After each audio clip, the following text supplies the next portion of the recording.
حضرت علی فرماتے ہیں، جب دعا کرتے وقت تمہاری آنکھوں میں آنسو آنے لگے تو سمجھ جانا تمہاری دعا قبول ہو چکی ہے۔ صبر زندگی کے مقصد کے دروازے کھولتا ہے، کیونکہ سوائے صبر کے اس دروازے کی چابی کوئی نہیں۔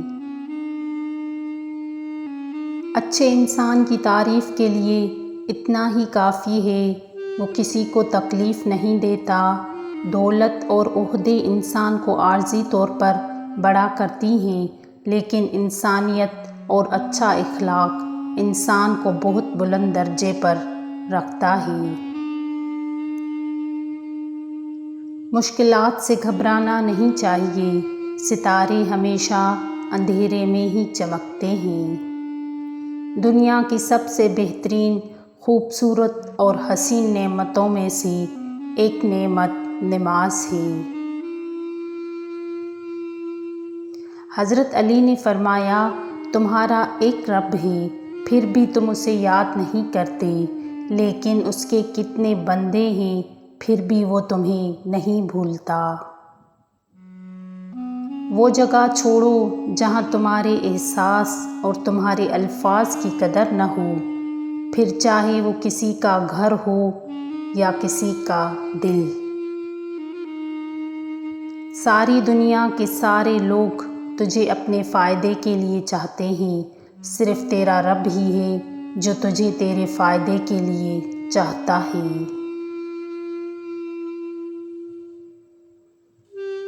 اپنی زندگی کو فضول مت بناؤ کہ تمہاری زندگی کے فیصلے دوسرے لوگ کرنا شروع کر دیں۔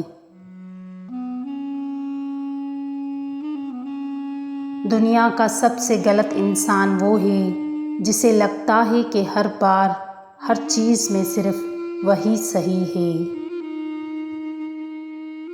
جب لگے مشکل تمہاری طاقت سے بڑی ہے، خود کو یاد دلانا تم دنیا کے سب سے مضبوط انسان کے امتی ہو۔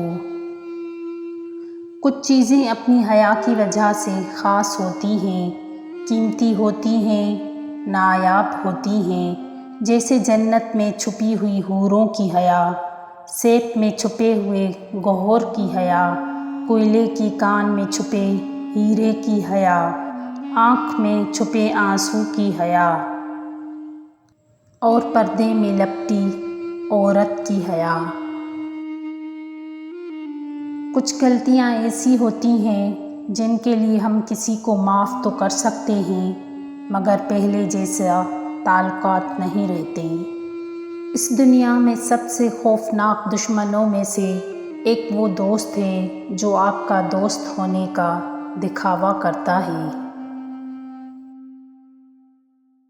جسے محبت کی جائے اسے مقابلہ نہیں کیا جاتا۔ کسی کو پا لینا محبت نہیں، بلکہ کسی کے دل میں جگہ بنا لینا محبت ہے۔ ہم سب کو پتہ ہے کہ درد اور تکلیف کیا ہے، مگر پھر بھی ہم دوسرے انسانوں کے درد کو سمجھ نہیں سکتے۔ جھکی ہوئی شاخ پھلدار ضرور ہوتی ہے، مگر زیادہ جھکی ہوئی شاخ راستہ چلنے والوں کے لیے مسلح بن سکتی ہے۔ اگر آپ نے ایک سے زیادہ چیزیں ہاتھ میں اٹھا رکھی ہیں تو ہمیشہ قیمتی اور نازک چیز زمین پر پہلے گرے گی۔ کچھ آزمائشیں اور مشکلات ایسی بھی ہوتی ہیں کہ جن کے ختم ہونے پر انسان کو احساس ہوتا ہے کہ زحمت نہیں بلکہ رحمت کا باعث تھی۔ دوسروں کو نصیحت کے پھول دیتے وقت خود ان کی خوشبو لینا نہ بھولیے۔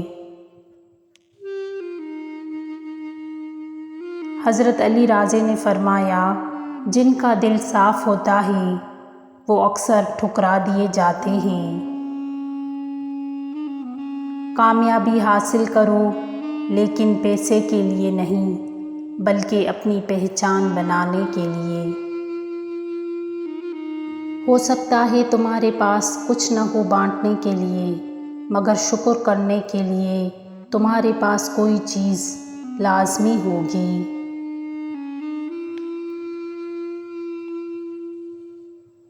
اے رب مجھے آسانی عطا فرما اور مشکلات سے بچا، اور ہر کام خیر و خوبی سے مکمل ہو، اور ہم تجھ سے مدد مانگتے ہیں۔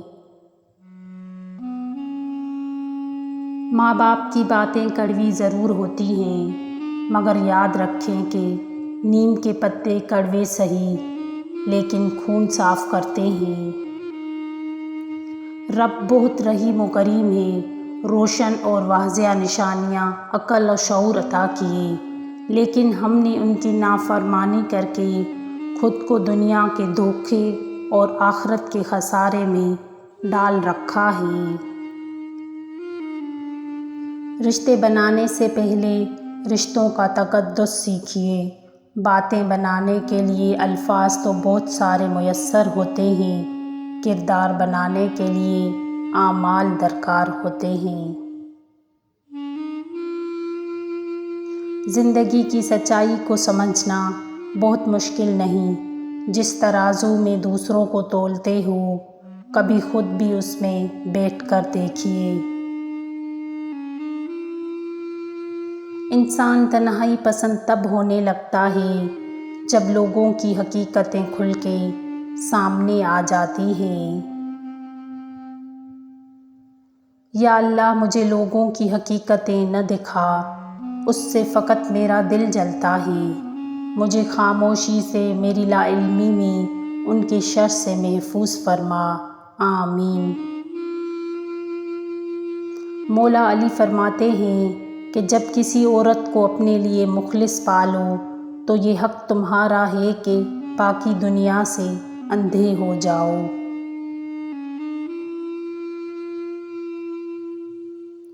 یہ بھی ایک سچ ہے، انسان کو خدا تب ہی یاد آتا ہے جب وہ درد کا مارا ہو، غرض کا مارا ہو یا پھر مرض کا مارا ہو۔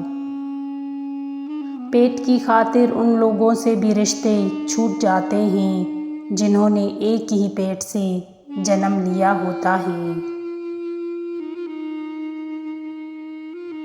بھوک بہت وزنی ہوتی ہے، اس کے نیچے علم، حکمت، عقل، فکر، دانائی، دانش سب دب کر مر جاتے ہیں۔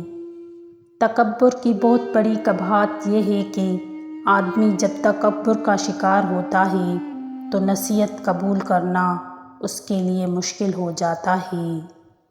دیواروں کے پاس کان ہو یا نہ ہو، لیکن فرشتوں کے پاس قلم ضرور ہے۔